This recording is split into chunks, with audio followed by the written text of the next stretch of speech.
এই মুহূর্তে বেশ কিছু গুরুত্বপূর্ণ কথা শেয়ার করব। যদি আপনার শখের নারীটি আপনাকে অজুহাত দেখায়, তবে বুঝে নেবেন সে আপনার কখনোই শখের নারী না। এবার আপনি যেটা করবেন, ঘরের নারীকে বাদ দিয়ে বাহিরের কোনো নারীর মন পাওয়ার চেষ্টা করবেন। আপনি পুরুষ হয়ে নারীকে ভীষণ ভালোবাসবেন, কিন্তু সেই নারীর মন আপনি কখনোই পাবেন না টাকা ছাড়া। টাকা ছাড়া বাহিরের নারীদের মন পাওয়া সম্ভব না। টাকা ছাড়া তার মন আপনি কখনোই পাবেন না। এমনকি তুমি থেকে তুই হয়ে যাবেন, তবুও মন পাবেন না। আপনার স্ত্রী যদি প্রচণ্ড রাগী হয়, তবে আপনি একজন ভাগ্যবান পুরুষ। নিশ্চয়ই ভাবছেন কেন? কারণ প্রচণ্ড রাগী নারীরা কখনো অভিনয় করতে জানে না। মনে রাখা উচিত, অবহেলার কারণে কিন্তু দূরত্ব বাড়ে। স্বামী স্ত্রীর মধ্যে সম্পর্ক খারাপ হয়ে গেলে এবং একে অপরকে অবহেলা করলেই কিন্তু দূরত্ব বাড়ে। শুধুমাত্র অবহেলার কারণেই স্বামী স্ত্রীর মধ্যে দূরত্ব বাড়ে। আর পুরুষের অবহেলার কারণেই পুরুষ তার শখের নারীকে হারায়। আরে নিজের দোষটা পুরুষ সেক্ষেত্রে স্বীকার করে না। যে স্বামী আপনার সাথে রাগ করে, আপনাকে ছবি তুলতে দিবে না বলে রাগ করে, আপনি ছবি আপনার ফেসবুকে ছাড়বেন বিধায় আপনার সাথে রাগ করে, সেখানে আপনার ছেলে বন্ধুরা রিয়াক্ট দিবে বলে রাগ করে, ছেলে বন্ধুর সাথে আপনার সম্পর্ক রাখতে দিবে না বলে রাগ করে, আপনি তাদের সাথে মেসেঞ্জারে যোগাযোগ রাখেন সেটা সে চায় না বলে রাগ করে, আপনি ছেলে বন্ধুদের সাথে ঘোরাঘুরি করবেন সেটা সে চায় না বলে রাগ করে, আপনার কোনো ছেলে বন্ধু থাক সেটা সে চায় না বলে রাগ করে, আপনি কোনো ছেলে বন্ধুর সাথে কথা বলেন সেটা সে চায় না বলে রাগ করে। আপনি মনে রাখবেন, এই মানুষটি আপনাকে সব থেকে বেশি ভালোবাসে। সে আপনাকে তার মতো করে রাখতে চায়, তাই আপনার সাথে এত রাগ করে। এমন একটা মানুষ আপনি আর আপনার জীবনে দ্বিতীয়টা পাবেন না, যে আপনার ভালো সত্যিই চাই, এভাবে চাই। এই মানুষটা আপনাকে সত্যিকারেই ভালোবাসে, তাই আপনাকে কারোর সাথে মিশতে দিতে চায় না। আপনি হারিয়ে যাবেন সেই ভয়ে।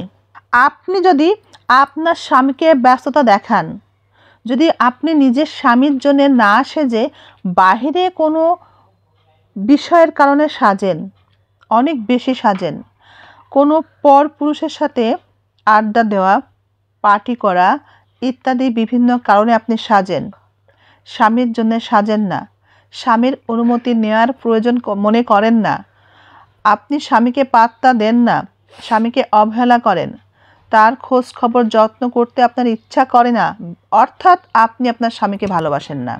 যদি আপনি কখনো আপনার শখের পুরুষের কাছে ব্যস্ততার অজুহাত শোনেন, তবে আপনি বুঝে নেবেন আপনি তার শখের নারী না। একজন পুরুষের পতন তো তখনই শুরু হয়ে যায় যখন সে তার নিজের ঘরের স্ত্রীকে গুরুত্ব না দিয়ে পরের ঘরের স্ত্রী কিংবা পর নারীকে গুরুত্ব দিতে থাকে। একজন মানুষের পতন তো তখনই শুরু হয় যখন সে নিজের আপন লোকজনকে হারানোর জন্যে পরের সহযোগিতা নেয়। আপনার স্ত্রীর খারাপ বিষয়গুলোকে গোপন রাখুন, কারণ আপনার স্ত্রীর খারাপ বিষয়গুলো শুধুমাত্র আপনি জানেন। সে শুধুমাত্র আপনাকে দেখায়, অন্য কাউকে তো দেখায় না। মেয়েরা একটু অবুঝি হয়, তাই স্ত্রীর ভালো মন্দ বিষয়গুলোকে গোপন রাখতে হয়। নিজের স্ত্রীর খারাপ আচরণগুলো যেটা আপনার সাথে করে, সেটা অভিমানে করে, সেই বিষয়গুলো যদি আপনি গোপন রাখতে না পারেন, তাহলে ভাই আপনি কিসের পুরুষ? যত আপনি স্ত্রীকে মেনে নিতে পারবেন, তাকে বুঝে নিতে পারবেন, সে আপনার সংসারকে ততটাই গুছিয়ে রাখবে। আচ্ছা, এত টেনশন করেন কেন বলেন তো?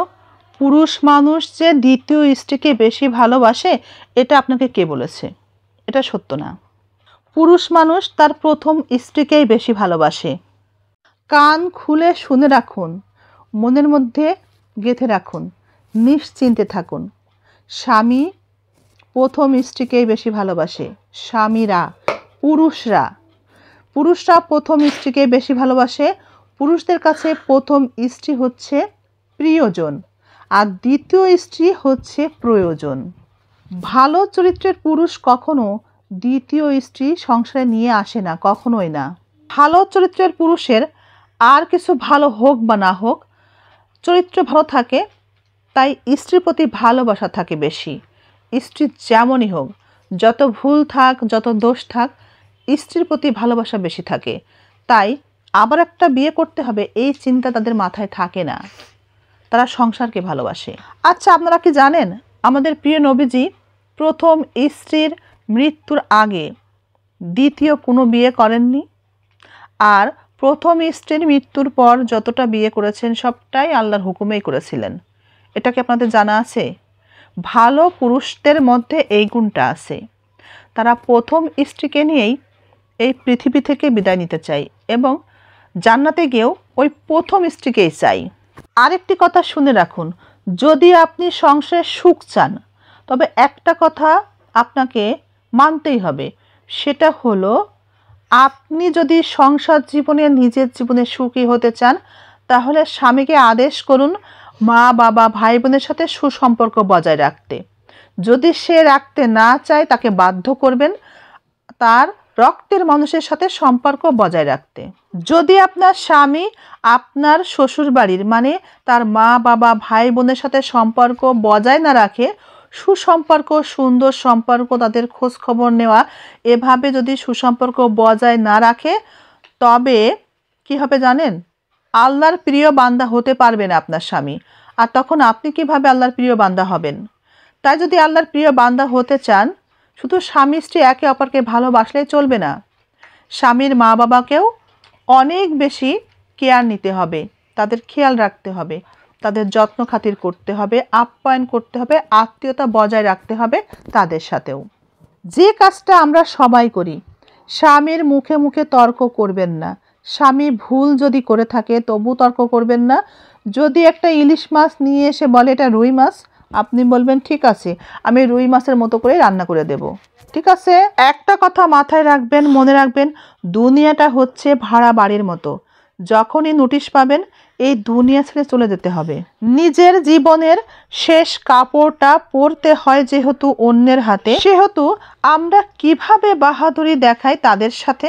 সুখী সংসার জীবন পেতে হলে তাই স্বামী স্ত্রী একে অপরের সাথে ব্যস্ততা দেখাবেন না।